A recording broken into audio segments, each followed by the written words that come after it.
Hello everyone, welcome to another episode of Tech Gala and today we have Anish with us.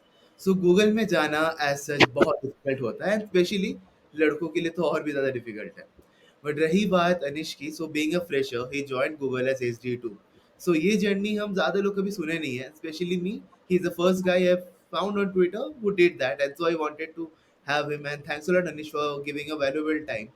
So before we start Anish, do you mind introducing yourself a bit? So hello everyone. I am Anish and I did my bachelor's in computer science and technology from IIT Shibpur. And during my bachelor's degree, I did two internships basically in software engineering in Media.net and Microsoft. And then I got a full time offer from Microsoft only, where I worked for around 6 months. And then I am currently working at Google. So that's a brief introduction about me, about my tech career. And apart from that, I would say apart from tech, I am very interested in finance and all of those investing and trading stuffs. So that's all about me. That's a lot, Anish. Like, I've also seen your financial tweets and that also I like to learn from you a lot. Now, talking about that, like he switched his job sort of, that is was during recession. So like people currently say that there is no job opportunities that people can find, but I guess if you're skillful enough, there is always opportunities for you. Now, as you mentioned that you worked with companies like Microsoft and Media.net previously, like would you like to give a short glimpse on like how did you get into it and how was the working culture different in there with respect to Google? We will be covering the work life in Google later on, but maybe a bit of difference if you can mention that. Yeah, so basically, to be very honest, I work remotely in both of the companies. I would say culture wise, there was not a very big difference, but Media.net was a lot more challenging and like the learning curve was a lot more steep in Media.net. And also, you get a lot of ownership in startups like Media.net.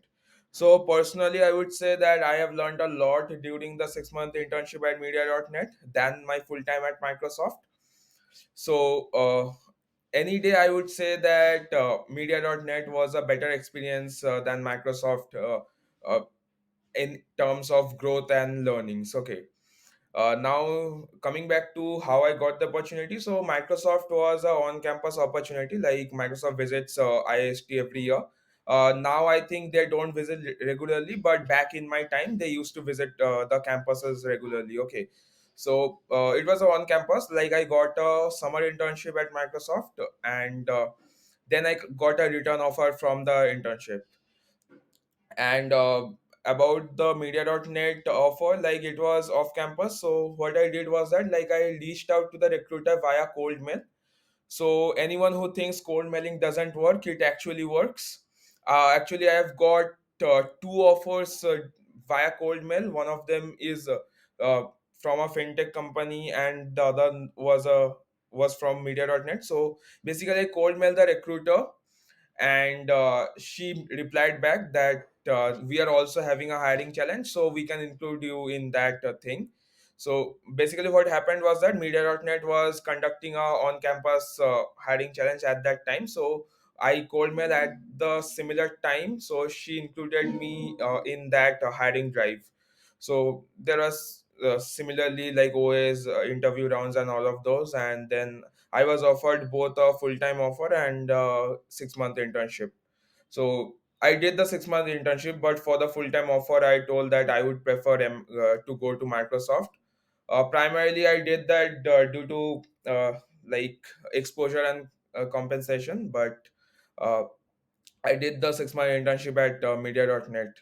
So that's how I got the offers from Media.net and MS. That's really good, like, and I guess this is the common misconception that people don't get reach out from, like cold mailing. But thanks for your clarification on that.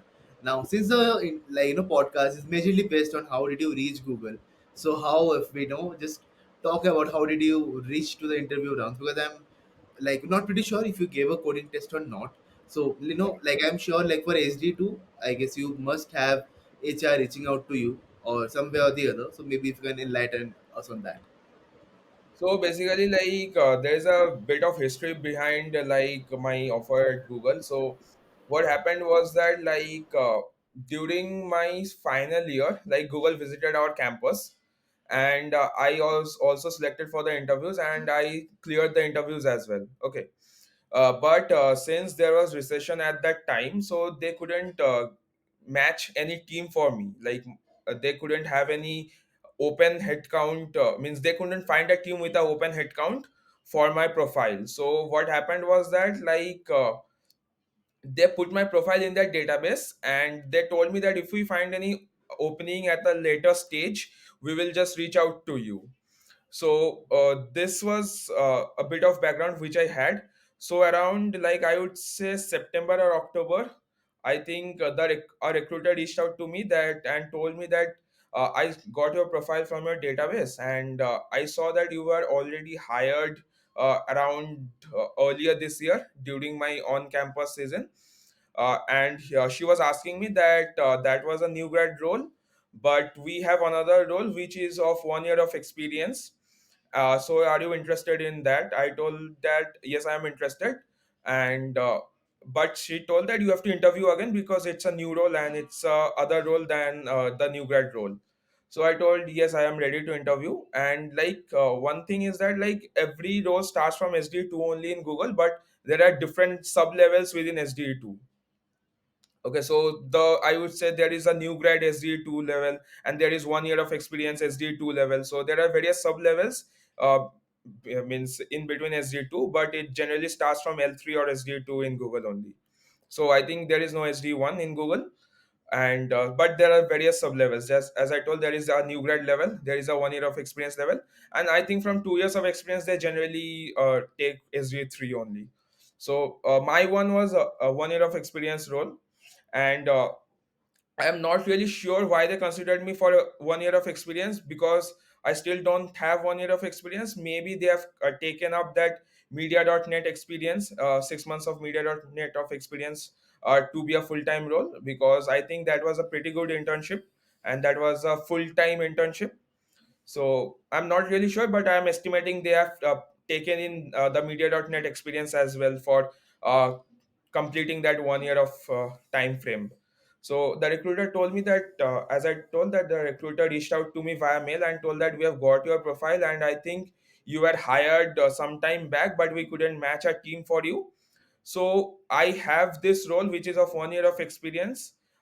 We can go forward with this role, since even though you don't have that 1 year of experience, but you have to interview again.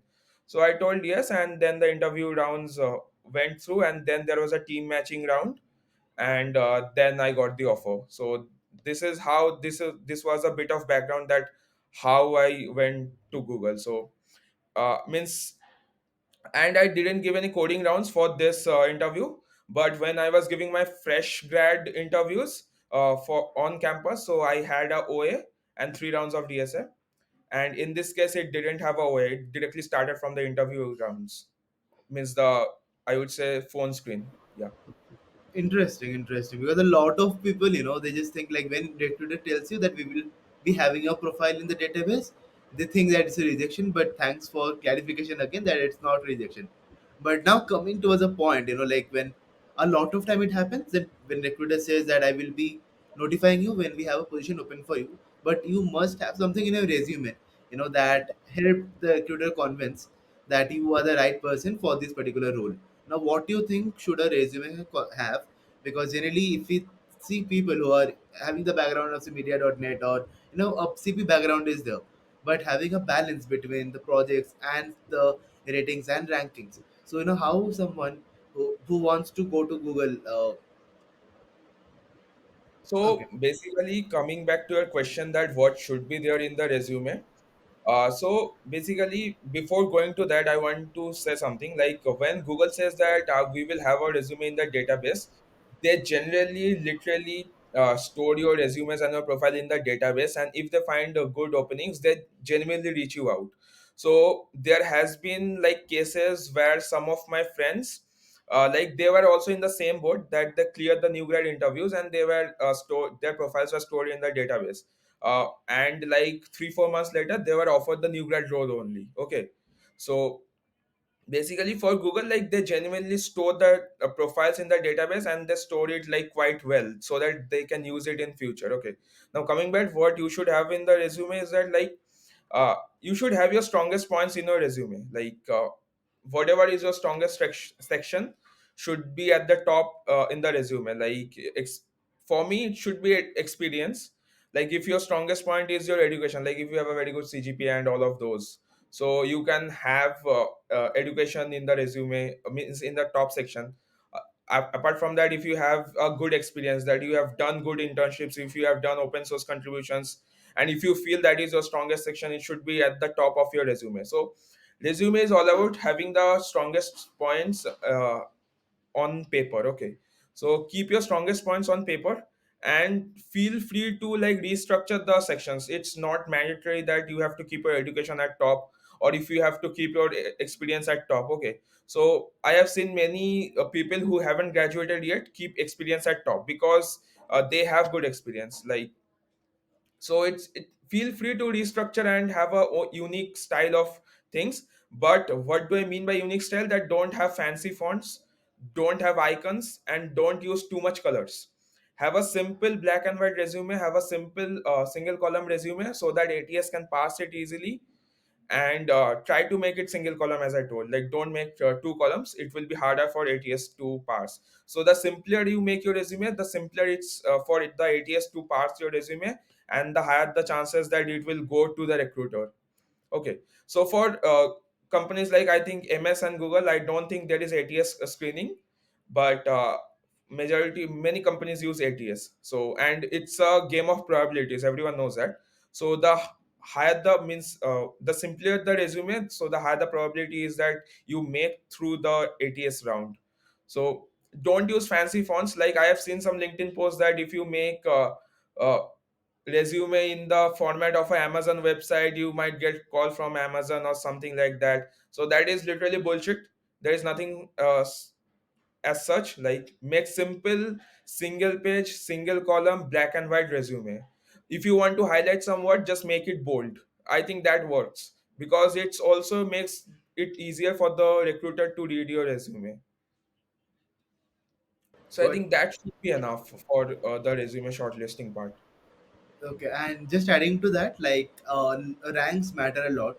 But since Google Yeah. has stopped their contest currently, so how can people have ranks that are valid even? So basically, like, if I talk about like the time period around 2020 or 2021, at that time Kickstart ranks were very important. I would say, like, people used to directly get calls from Google Kickstart.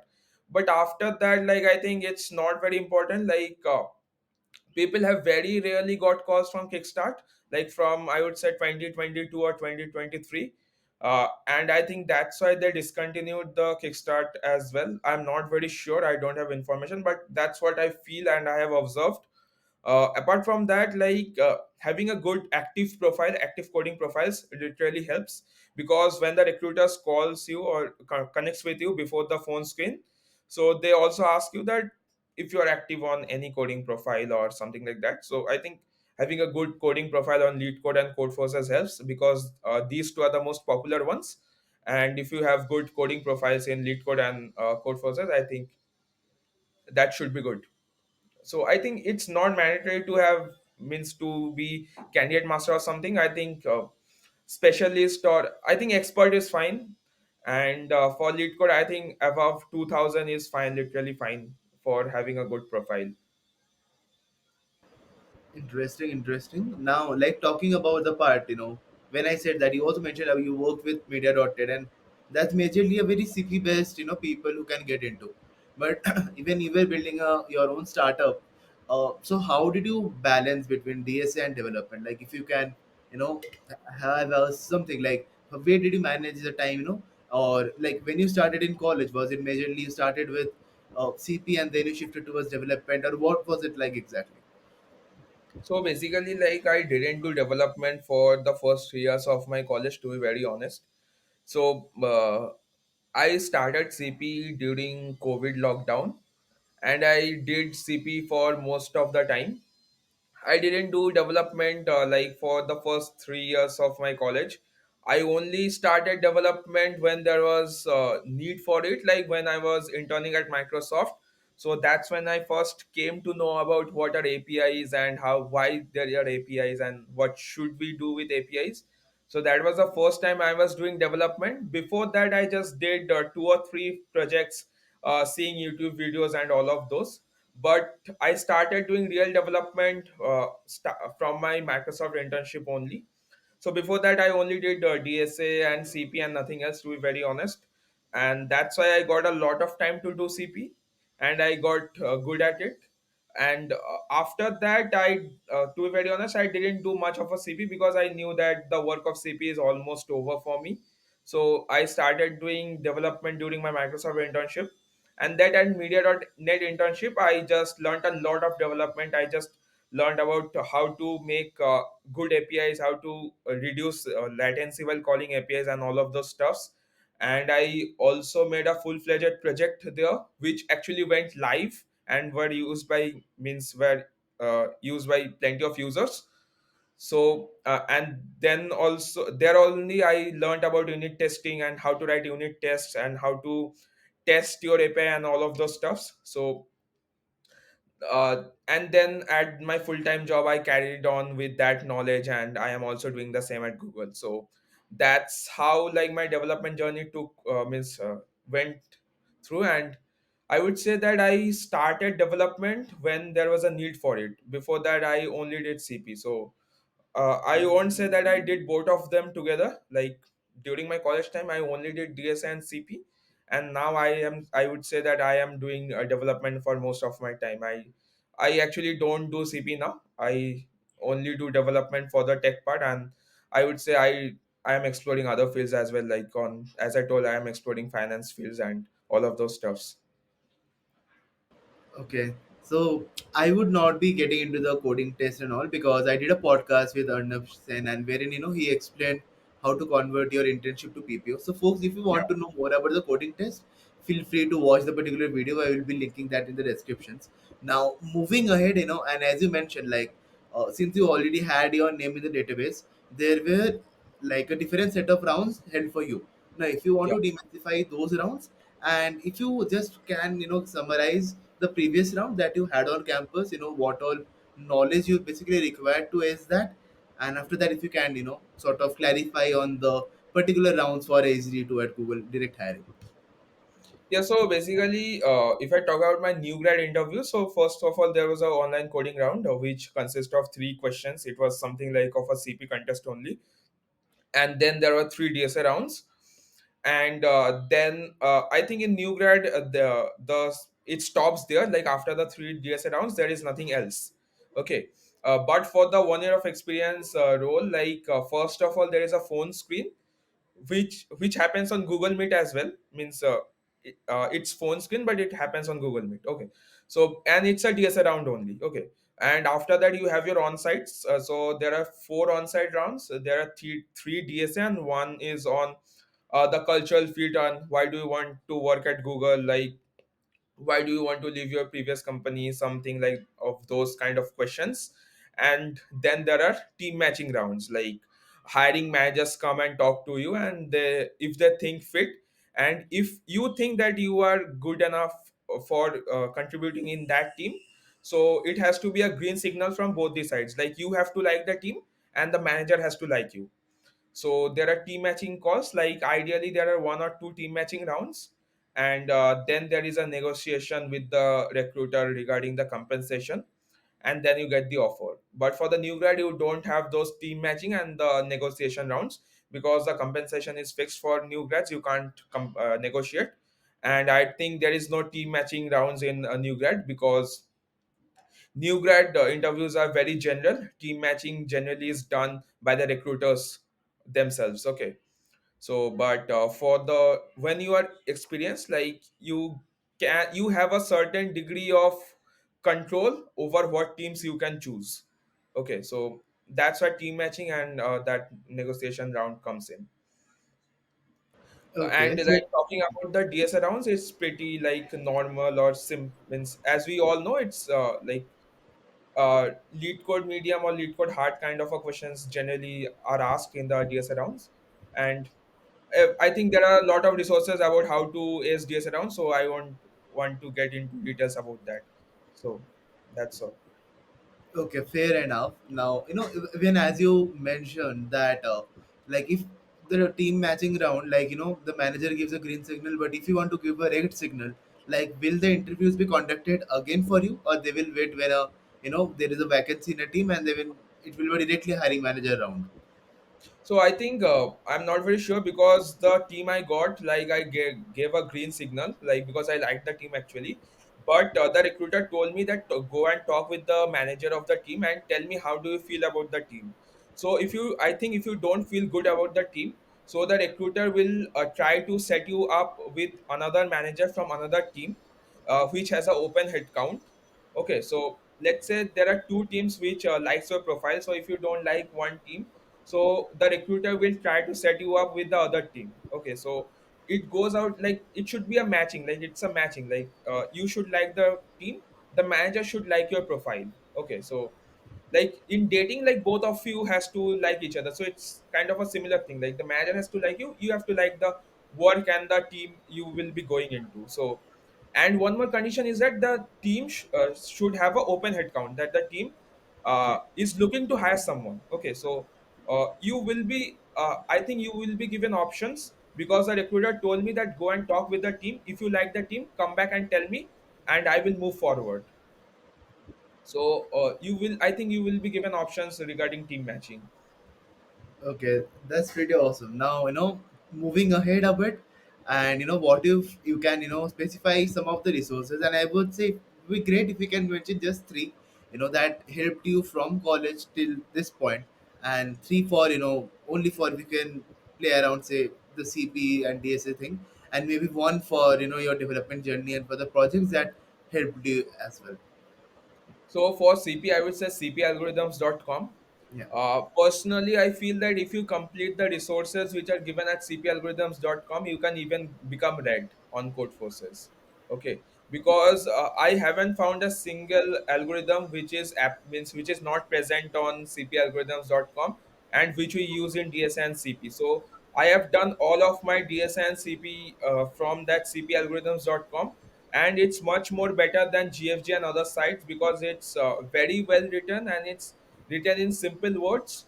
So just search cp-algorithms.com. So it's a very good website for CP and DSA, and I think it should be enough for your CP and DSA part.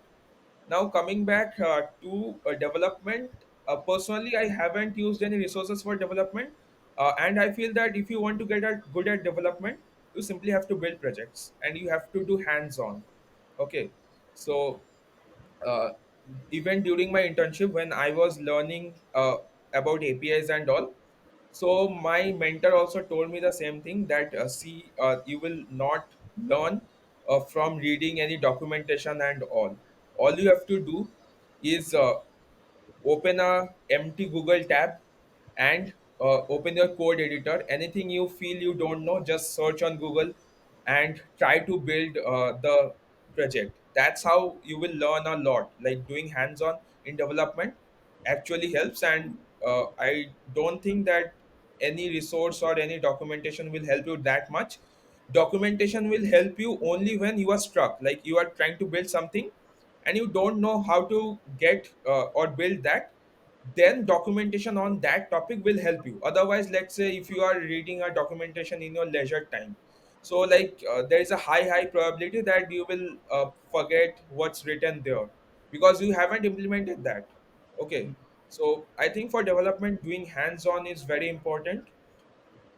And apart from that, I would say resources, there is for system design, I would say there is a I think there is a playlist, I don't remember the name, which uh, teaches you about the factory design and all of those low level design patterns.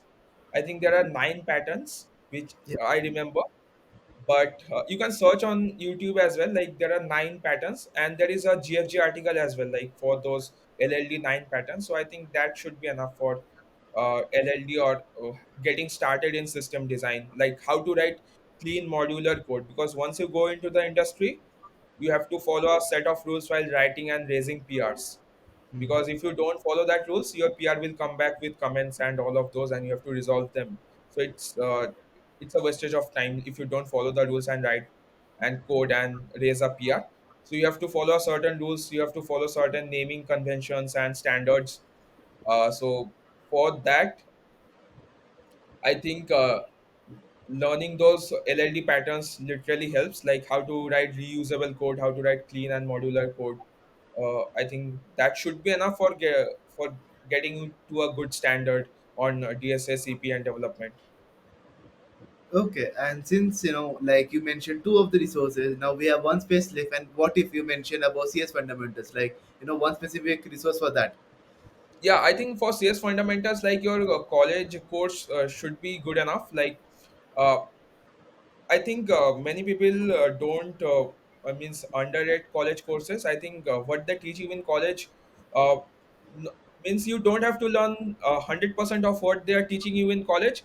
But for DBMS and operating system, I think what they teach you in college, at least what they taught us in college, was, I would say, sufficient. I didn't study them during my exams, but I studied them before my interviews. That was the irony. Like for the exams, I didn't study them, but before the interviews, I went back, opened the slides, and was studying them. And apart from that, like I would say, there are scalar sheets like bit. Interview bit has, I think, four or five sheets. Like I would say, a list of documents or a list of questions. So if you are, I would say, 1 week or one night before the interview, you can go through those list of questions. Like I think there is a set of 40 or 50 questions per sheet. So before the interview, you can go through that list, and I think they have covered the topics in very nice way. So interview sheets and college course should be good enough. Awesome, awesome. Okay, so now like, what do you think that you have extra, and other people are missing on that, due to which they are not getting a call from Google during recession? And if you also like to mention your side hustles or what you did in your college that made you different, and even about finance. So if you can add on those few points. Sure, sure. To be very honest, like I would say that I was in a similar boat like during my second year. So to be very honest, what I had in extra was that I had on-campus placements. To be very honest, like not many people will acknowledge their on-campus opportunities, but I do acknowledge. You see, my first SDO internship that I got was on campus only. Okay, before that, I applied to various places and I didn't get calls, to be very honest, in spite of being a candidate master on code forces. So to be very honest, like on campus helped me a lot. Like uh, means opening the first door is the hardest, and Yeah. on campus helped me to open the first door. Once I had that experience at Microsoft, once I did that software engineering internship at Microsoft, and I got the return offer, then I would say that it was a lot more easier for me to get other offers from cred and media.net, because once you have that experience on your resume, so recruiters think that no, he has done 2 months of internship and he knows like some means a bit of how things are done in the industry. So and then things generally build on top of that. So I got offers from cred and media.net, and I did media.net internship. So when I did media.net internship, so that was a good internship experience, and I think that was considered for me in Google as well. Hmm. So it was a series of success, I would say. It was not one big success kind of a thing. It was it was a, I would say, combination of small successes, and it was a series of successes.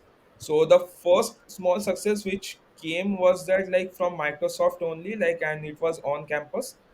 And so that was one of the extra advantage that I had, was having a standard on campus opportunity. Means I know that many tier 3 colleges don't have that opportunity to have Microsoft coming to their campuses, but we had that opportunity. So that was one of the extra edges, and having a good CP profile also helps a lot, because when I cold mailed media.net, like the recruiters was interested because I had a good coding profile, first of all, because Media.net puts a lot of emphasis on CP, to be very honest. Okay. Yeah. So they were very interested seeing my CV profiles, and that's why they took me to the hiring round, or I would say hiring drive. Hmm.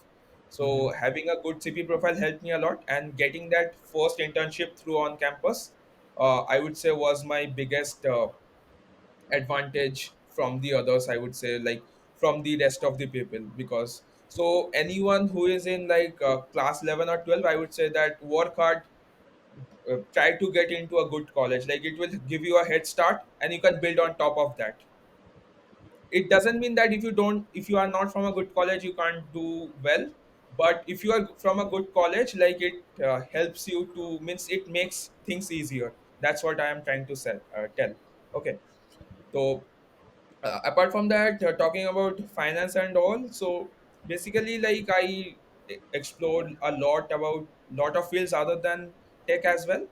Like I'm very passionate about startups and like finance, and so like I have been exploring that investing fields and all of those since my first year only. Like during COVID lockdown, we literally had a lot of time, and it was kind of boring if I did 10 hours of CP or so.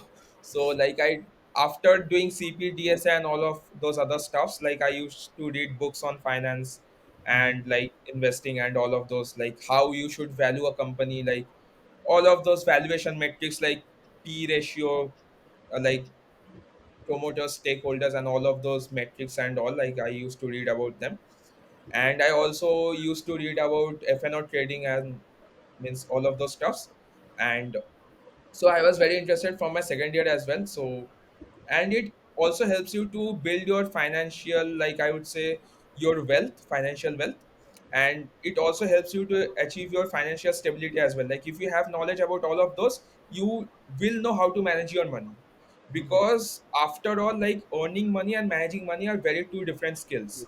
Like you will see a lot of people like doing well, earning money, but they don't really know how to, well, means they don't really know how to manage money well. Okay.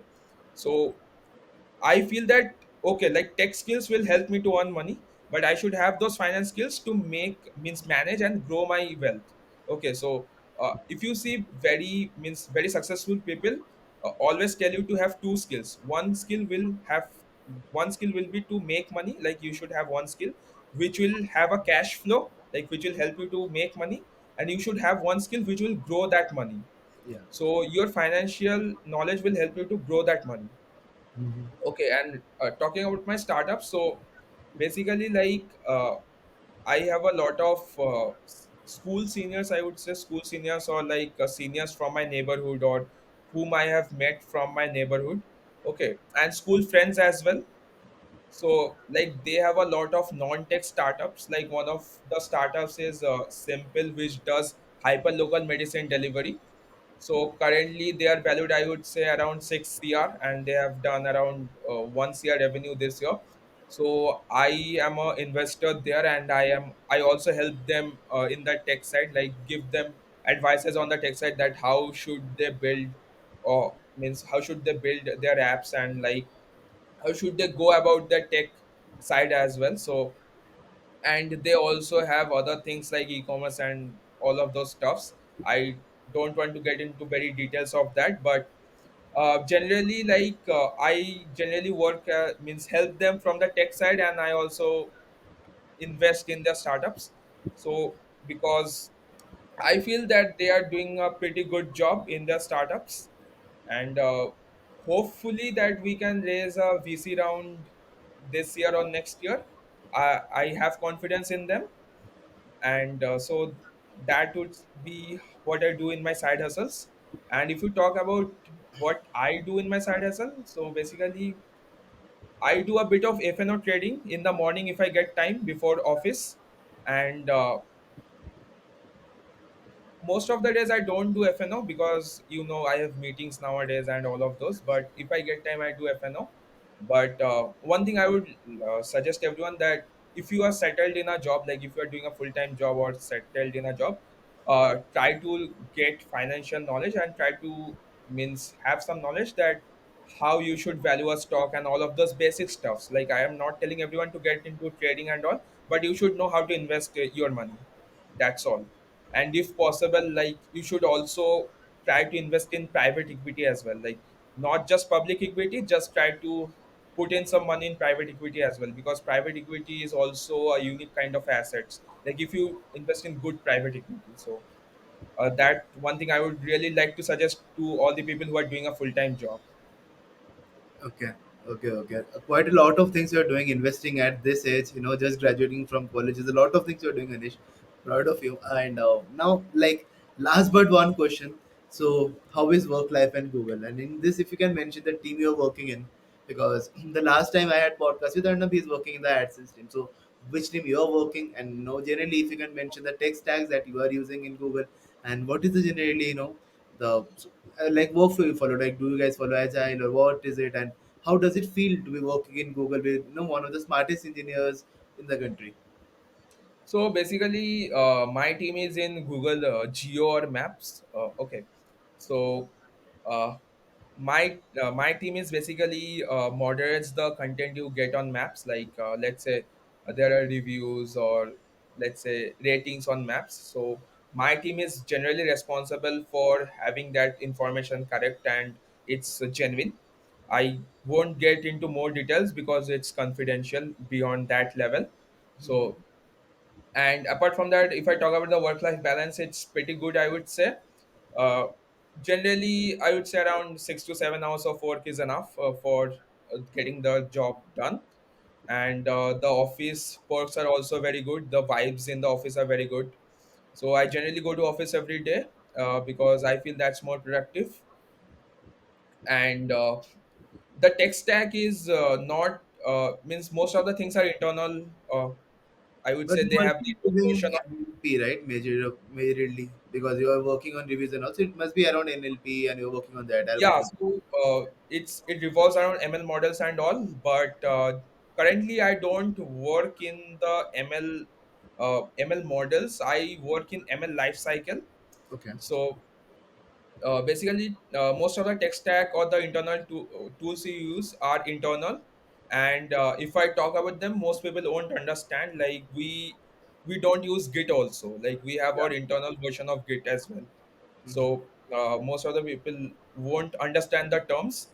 Yeah. And talking about the tech stack, like I have a flexible tech stack. Like for different kind of work, I use different kind of languages. Like I sometimes use C++. Sometimes in future I might need to use Java. Currently I'm using Python. So like tech stack is very flexible. Like for some projects I also have the liberty, like my mentor tells me that you can do in C++ or Python anything you like. So I have the means liberty to use any programming language for most of the jobs and the tasks that get. So tech stack, I also think that most of the software engineer students worry about tech stack because Yeah.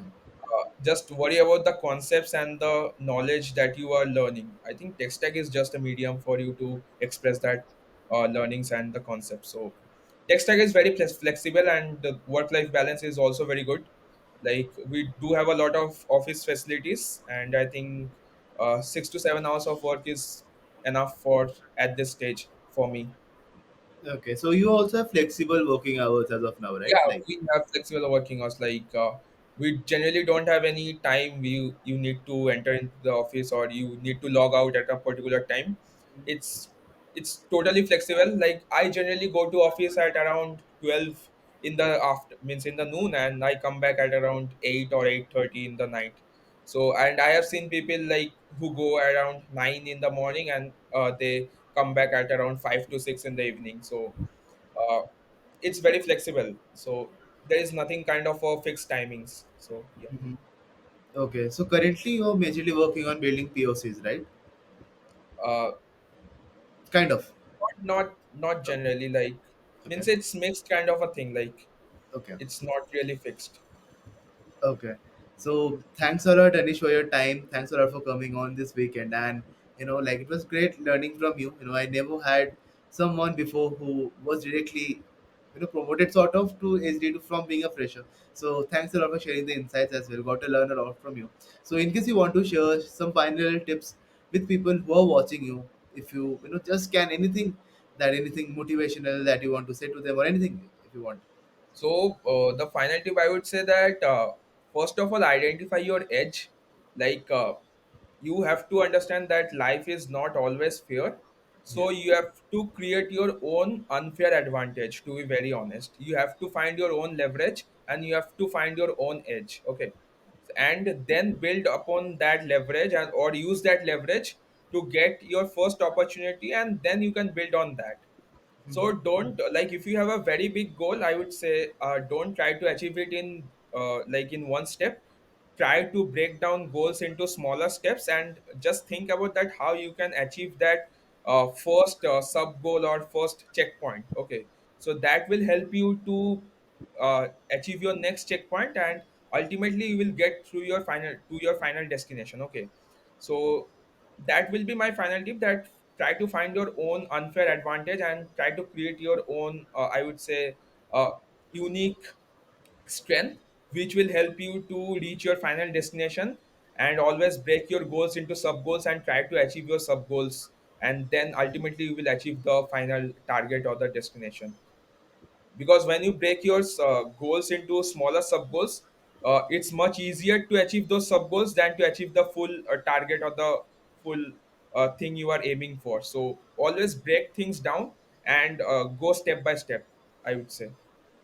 Okay, so thanks a lot again for your advice. So I will try to mention Anish's social so you can reach it out to him in case you have any concerns. And even if he gives his resume away, I can also pin that down. So and folks, make sure to build projects as Anish also mentioned. Like you don't learn by just watching tutorials. Go out, build something of your own. So I'm also planning to build more on projects so you can try to do those and then implement something, at least a feature or two on your own to improve your learning on that. So ultimately, thanks a lot for watching and bye bye.